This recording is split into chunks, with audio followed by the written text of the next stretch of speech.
All right.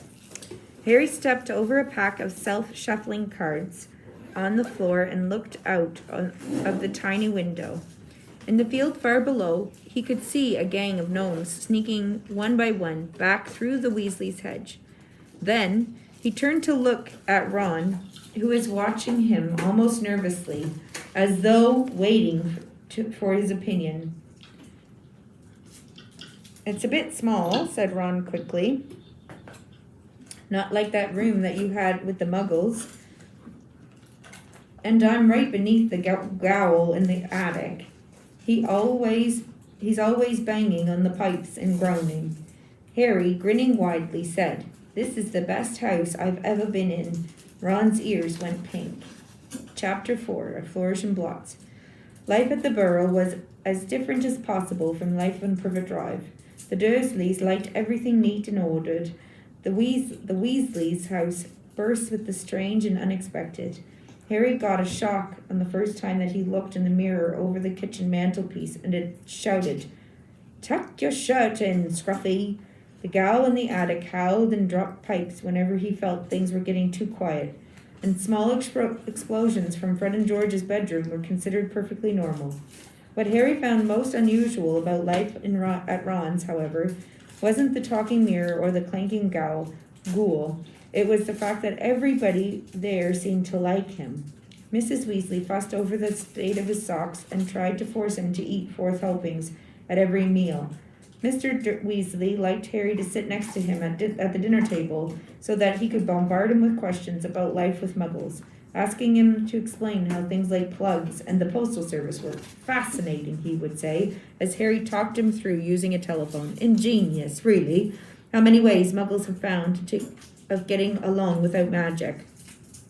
Harry heard from Hogwarts one sunny morning, about a week after he had arrived at the Burrow. He and Ron went down to breakfast to find Mr. and Mrs. Weasley and Ginny already sitting at the kitchen table. The moment she saw Harry, Ginny accidentally knocked her porridge bowl to the floor with a loud clatter.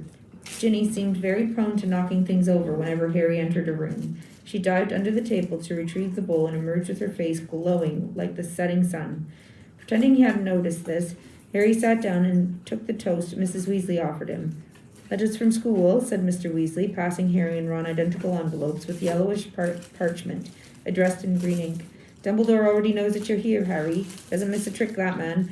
You two got them too," he added as Fred and George ambled in, still in their pajamas. For a few moments there was silence as they all read their letters. Harry's told him to catch the Hogwarts Express as usual from King's Cross Station on September the 1st. There was also a list of new books he'd need to be for this coming year.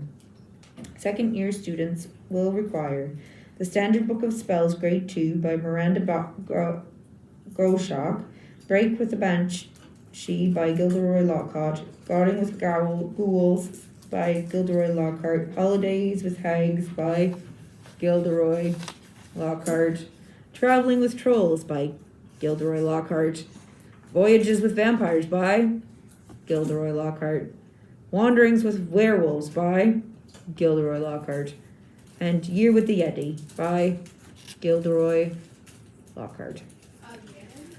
Fred, who had finished his own list, peered over at Harry's. "You've been told to get all Lockhart's books too," he said. "The new Defense Against the Dark Arts teacher must be a fan, that it's a witch." At this point, Fred caught his mother's eye and quickly busied himself with the marmalade. "That lot won't come cheap," said George, with a quick look at his parents. "Lockhart's books are really expensive." "Well, we'll manage," said Mrs. Weasley, but she looked worried. "I expect we'll be able to pick up a lot of Ginny's things second-hand." "Oh, are you starting at Hogwarts this year?" Harry asked Ginny. She nodded, blushing to the roots of her flaming hair, and put her elbows in the butter dish. Fortunately, no one saw this except Harry, because just then Ron's elder brother Percy walked in. He was already dressed, his Hogwarts prefect badge pinned to his knitted tank top. "Morning all," said Percy briskly. "Lovely day." He sat down in the only remaining chair, but leapt up again almost immediately, pulling from underneath him a moulding grey feather duster.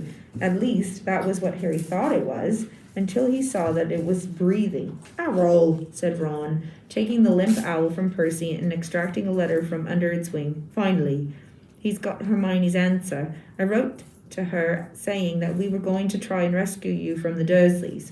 He carried Errol to a perch just inside the back door and tried to stand him on it, but Errol flopped straight off again, so Ron laid him on the draining board instead, muttering, "Pathetic." Then he ripped open Hermione's letter and read it aloud.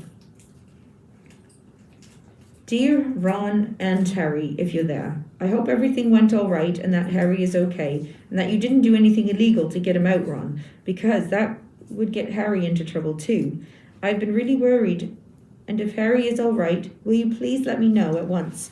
But perhaps it would be better if you used a different owl, because I think another delivery might finish your one off.